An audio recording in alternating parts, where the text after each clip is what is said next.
ńlá rẹ ọwọ́ ńlá ọwọ́ títóbi agbára rẹ kọ́nà kó gbé bàbá wa rú àdúrà.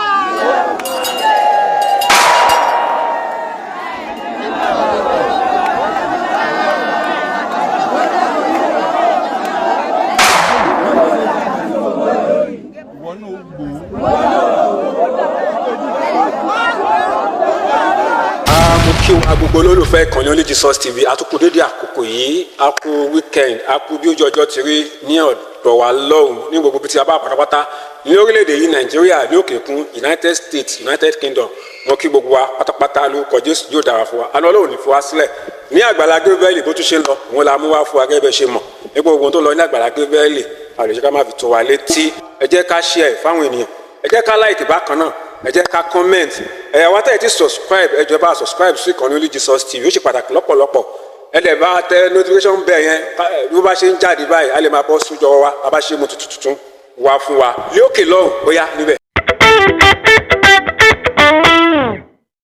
Only Jesus TV.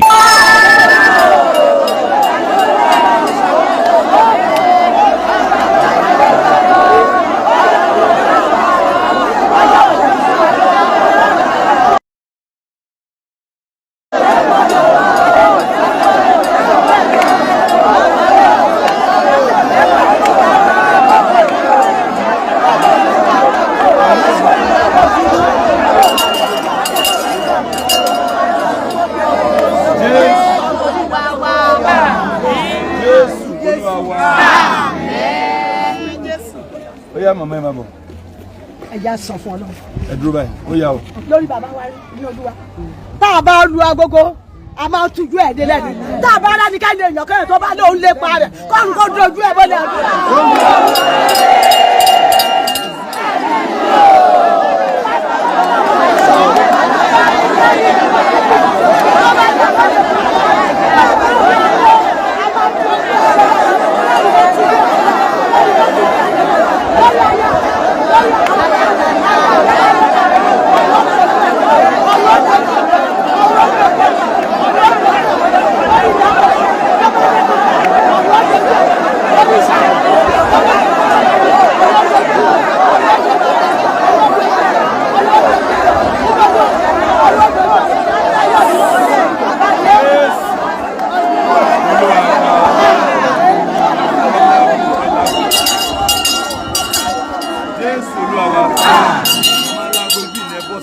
kágun má bàbá yẹn lọ́wọ́ ṣẹgbọ́n ó yẹ ilé kan sí. Ẹ já sọ fún Ọlọ́run lórí ti bàbá wa nínú Olúwa kí Jésù ọwọ́ agbára ńlá rẹ ọwọ́ ńlá ọwọ́ títóbi agbára rẹ kọ́nà kó gbé bàbá wa rú àdúrà.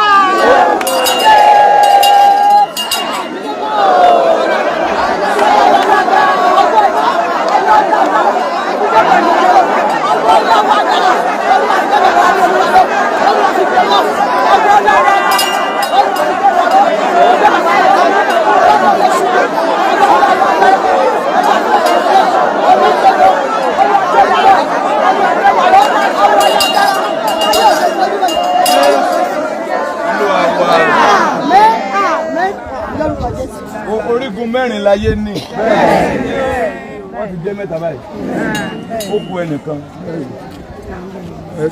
mo mọ̀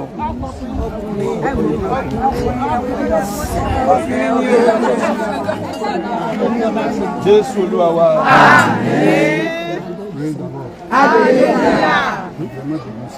Ọlọ́run ti rán mi ní àdúrà mẹ́ta síbà tí ìṣòro má jìṣẹ́.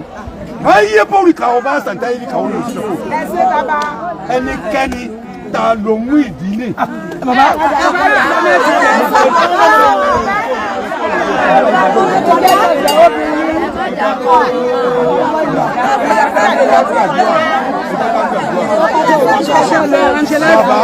a fi wọ́n lé Ọlọ́run lọ́wọ́. Ohun tí a bá ti fi lé Ọlọ́run lọ́wọ́ kì í bàjẹ́. A ti fi lé Ọlọ́run lọ́wọ́ kì í fọ́. Bẹ́ẹ̀ ni àwọn tá a ti fi lé Ọlọ́run lọ́wọ́ kì í bàjẹ́. A ti fi bàbá Gabriel Adémọ́lá ọmọ Amúsà.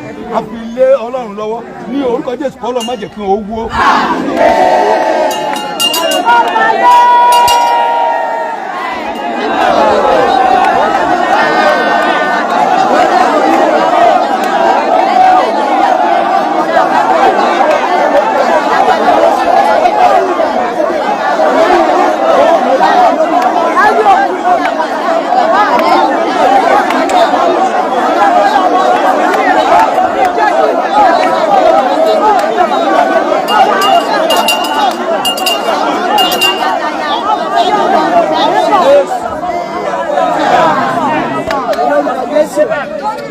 Jésù Olúwa wa.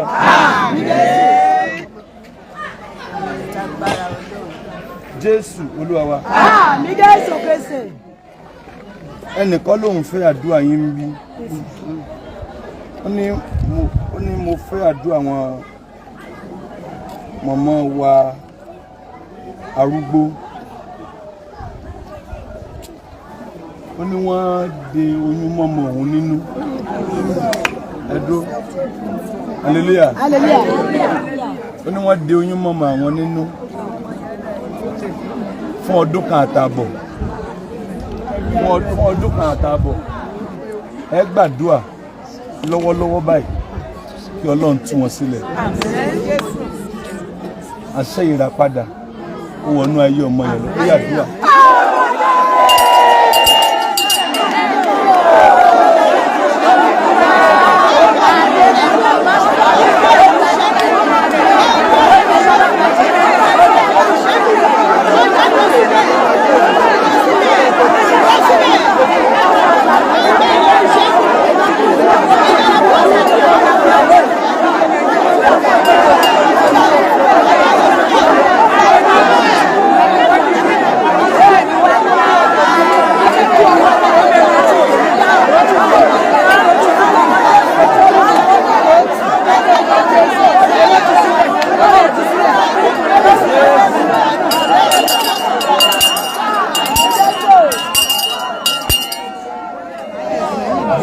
Jésù Olúwa wa. Àmín Jésù. Bí ẹ ti wí lórí ọmọ ẹ yóò rí bẹ́ẹ̀. Àmín Jésù Kristi. Bí ẹ ti wí lórí ọmọ ẹ yóò rí bẹ́ẹ̀. Àmín Jésù Kristi.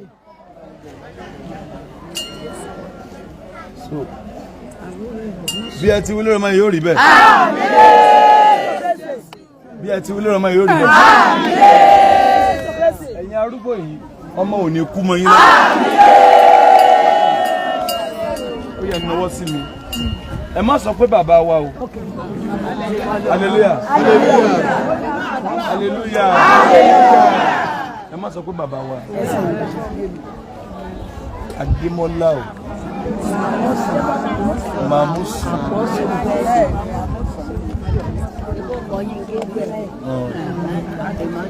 Ẹ wá gbọ́wọ́ yín lé.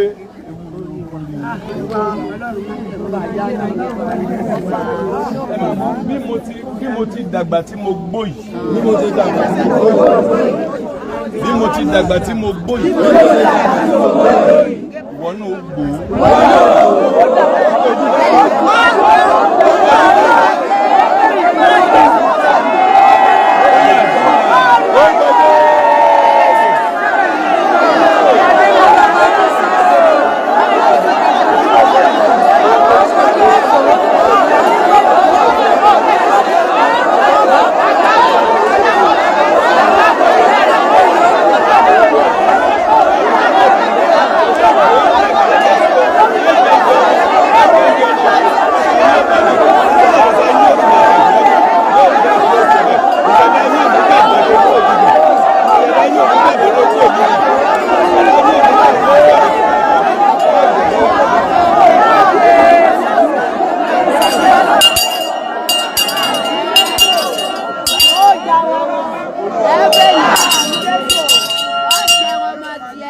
Kan tó kù lélẹ̀ kí wọ́n fún wa lówó oúnjẹ káwọn lọ máa ká tún wá jẹ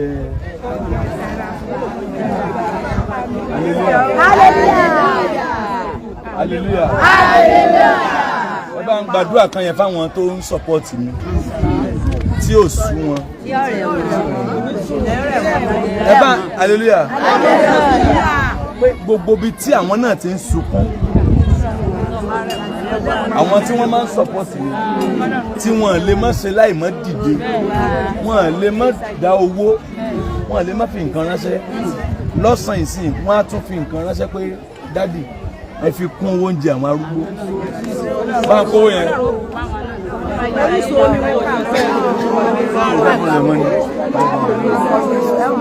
Hallelujah. Hallelujah. Hallelujah. Èmi ti gba owó rẹ dì tí màá fún yín lọ́wọ́ ara tèmi. Hallelujah. Ọlọ́run tún máa ń wá rán àwọn èèyàn sí mi. pé wòlíì ẹ fi kú bí a ti wá ń ṣe hallelujah bá a ti wá ń ṣe bẹ́yìn mọ̀mọ́ yìí káwọn náà mọ̀ ga sí i lórí hallelujah ẹ lajú hallelujah tí n bá ní mo mówó lọ́wọ́ ara mi àwọn iná ni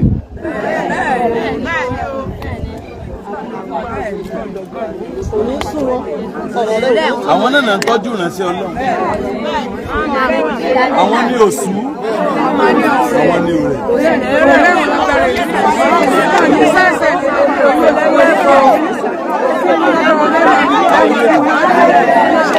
ẹnìnàwọ́ sí wọn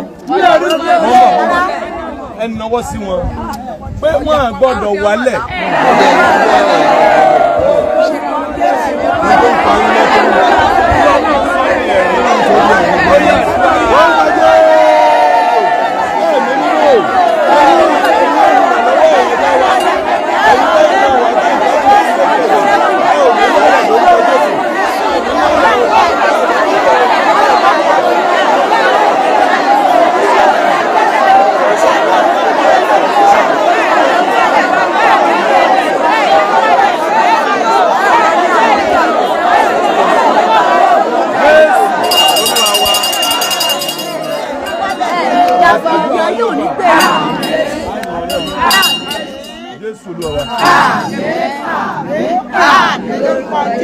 kí n tó fún wa lówó oúnjẹ ẹ jẹ́ àyà ibi tá à ń kọ́ fún àwọn arúgbó opó àwọn ọmọ aláìní ẹ jẹ́ àyà sí mímọ́ díẹ̀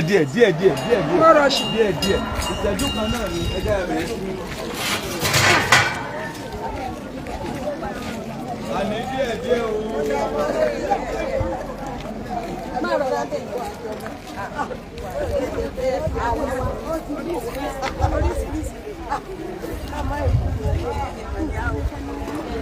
ẹ máa bọ̀ ń bí mi. ó yẹ ẹni ọwọ́ síbẹ̀ ẹ wo àwọn gọ́tà máa lọ.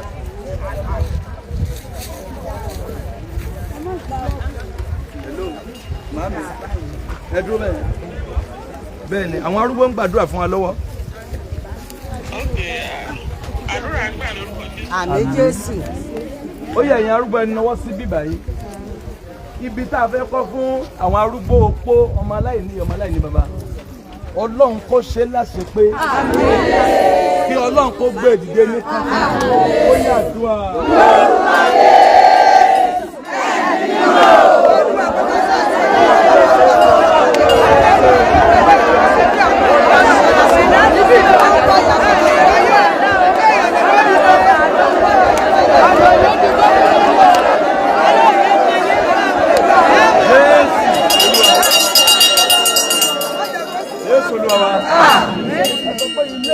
Ilé kíá.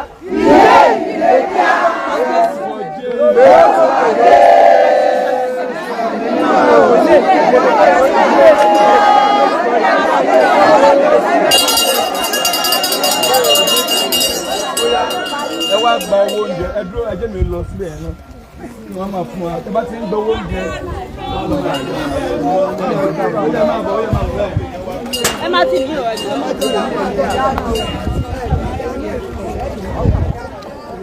ó yà ó lẹ́yìn kọ̀ọ̀kan ẹ dúró bẹ́ẹ̀. ẹ rà mí gbà o.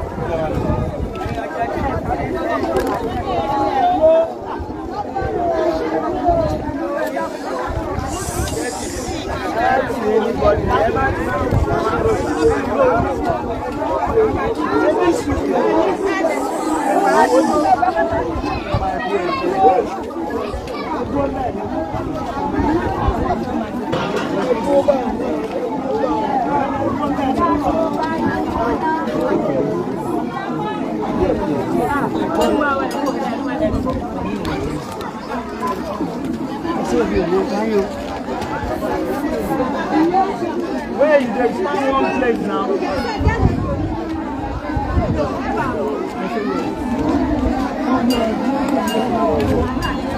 Hey!